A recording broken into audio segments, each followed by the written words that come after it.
How about a review on the CIBC Aventura? I'm assuming that you're asking about the CIBC Aventura Visa Infinite. If that's the case, I gotcha. So recently I did a review on the CIBC Dividend Visa Infinite, which is their mid-high tier cashback card. The CIBC Aventura Visa Infinite is CIBC's mid-high tier travel credit card. So there's three things I look for in a travel credit card. First of all, and maybe the most important criteria, is no foreign transaction fees. And unfortunately, not many credit cards in Canada offer no foreign transaction fees, even if the credit cards are branded as travel credit cards. Most credit cards charge you like 2.5% foreign transaction fees, which can really add up when you're shopping abroad. The second thing I look for are perks that offer you better hotel or airport experience. So for example, possible room upgrades, lounge access, and priority boarding. Finally, I look for the insurance package. Although the chances of you actually using the credit card's insurance package is very low, having an extensive insurance coverage is still very important because it gives you one less thing to worry about when you're traveling. With that said, let's review the CIBC Aventura Visa Infinite. Starting off with the sign-up bonus. Up to 35,000 points if you spend a total of $3,000 in the first 4 months. If you're curious how much 35,000 points are worth, it's worth at most $800 if you're redeeming it through CIBC Aventura travel rewards. But it seems like in most situations, getting $800 worth from 35,000 points is not very common. But we'll talk about that later. In addition, first year's annual fee is waived at $139. So that's a potential of $939 in first year sign-up value, which is much higher than other credit cards in the $100 to $200 annual fee price tier. Now again, that's depending on how you redeem those points. Let's go into the rewards. Now again, this is branded as a travel credit card. Usually travel credit cards don't offer as much rewards as say cashback or rewards credit cards. So 2 points per dollar spent on travel through CIBC Rewards Center, 1.5 points per dollar spent on gas, groceries, EV charging, and drugstores. Finally, 1 point per dollar spent on everything else. Okay, to determine how good this is, we have to determine the point value of CIBC Aventura, because the point value of each bank is very different. Well, no surprise, the best way to get maximum value of each CIBC Aventura point is through travel. Well, only if you redeem it through the CIBC travel site. Now, looking at the CIBC travel site, the most value you can get for each Aventura point is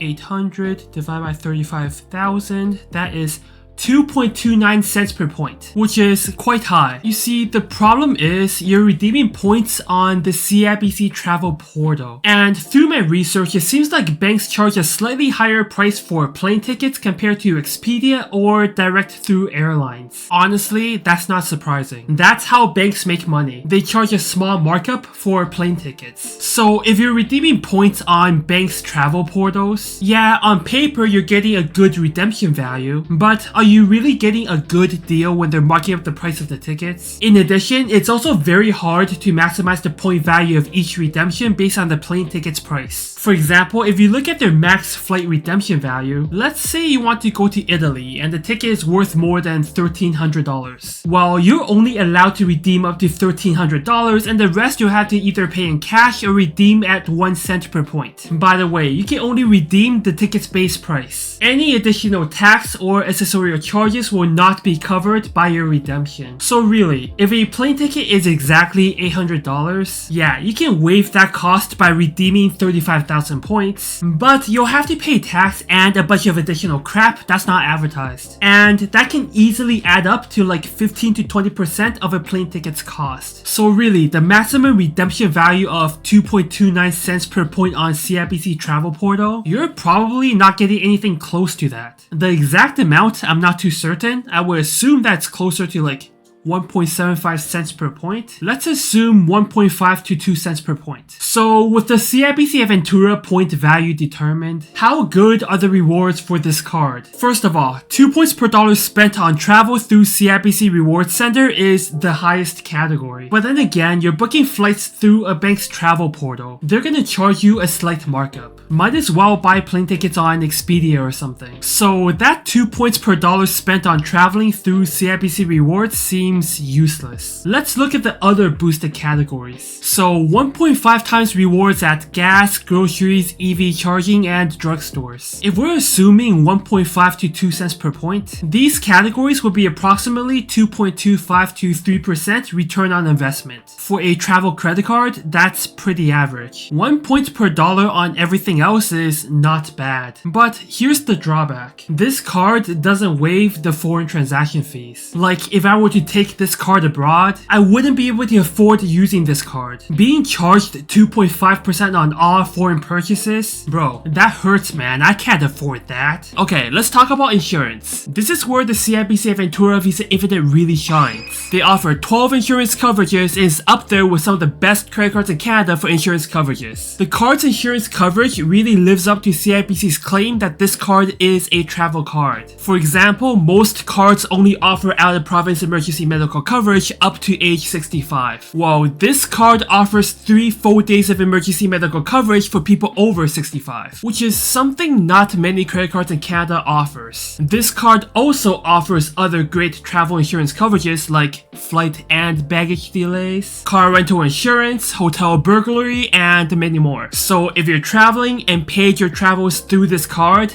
I would feel pretty safe. Next, let's go into the perks. And again, another home run category for the CIBC Aventura Visa Infinite. Now, let's start off with something that's quite unique to this card that not many credit cards in Canada offers. That is a $100 rebate on Nexus application. Canadian dollars, not US dollars. Now, granted, as of October of 2024, the Nexus application will increase its price to $120 US dollars, so you won't get the full rebate. But look, if you're gonna apply for Nexus anyways, that's $100 Canadian dollars rebate every 4 years. The next perk, 3 cents per liter saved at partnered gas stations, which includes Chevron. It's the same perk you get with CIBC Dividend Visa Infinite. You see, having a credit card that gives you additional cashback at partnered gas stations is actually not that common. I mean, with RBC, you save a couple cents at Petro-Canada, with BMO, you save some money at Shell, and CIBC is the other bank that partners with gas stations. That's it. And not all CIBC credit cards get that 3 cents per liter perk at participating gas stations. So 3 cents per liter right now is about an extra 1.5% cashback on gas. And this card by itself offers 1.5 times multiplier for gas, so you're getting like 3.75 to 4.5% rewards if you use this card at participating gas stations. You know, 3.75 to 4.5% rewards for gas is pretty good, but there are other cards out there that offers way more rewards for getting gas. For example, the MX Kobo card. Just use the gift card hack and you can get like 10% rewards for gas. Okay, the last perk is 4 free lounge access. Did I say that this was a travel card? Well, part of being a travel card is to make your traveling experience better. And getting access to airport lounges definitely makes your traveling experience more comfortable. At least better than waiting with like 500 other people at the gate. Of course, there's other perks too, like the Visa Infinite benefits, which you'll probably never use. Alright, time to give this card a score. Starting off with the rewards. 2.25 to 3% rewards for groceries, gas, EV charging, and drugstores is pretty average for a travel card. On the other hand, 1 point per dollar spent on general purchases is actually not bad for this card. But the problem is, this card doesn't waive foreign transaction fees. I guess the closest comparator to this card would be Scotiabank Passport Visa Infinite, which does waive the foreign transaction fees. So the rewards category, I'll give it a 5 out of 10. Next, the insurance, which is very solid. 12 insurance coverages is very good for any type of credit cards in Canada. So for insurance, 9 out of 10. Next, the perks, which is very solid as well. Getting a $100 rebate every 4 years for Nexus application as well as 4 free lounge access is very solid value. And plus, you get additional cashback for getting gas at Chevron. So the perks will be an 8 out of 10, which makes the average score of this card a 7.33 out of 10. But given that this card has a massive first year sign-up offer, we're gonna round this up to a 7.5 out of 10, so a middle of the pack B tier card. Alright, that's it for today. If you learned something from the video, a like and sub will always be appreciated. And plus, tell me what topic you want me to do next. And if you're new to the channel, I make financial tips for Canadians in my long form content and financial comedy in my shorts. With that said, thank you for watching and I'll see you next time.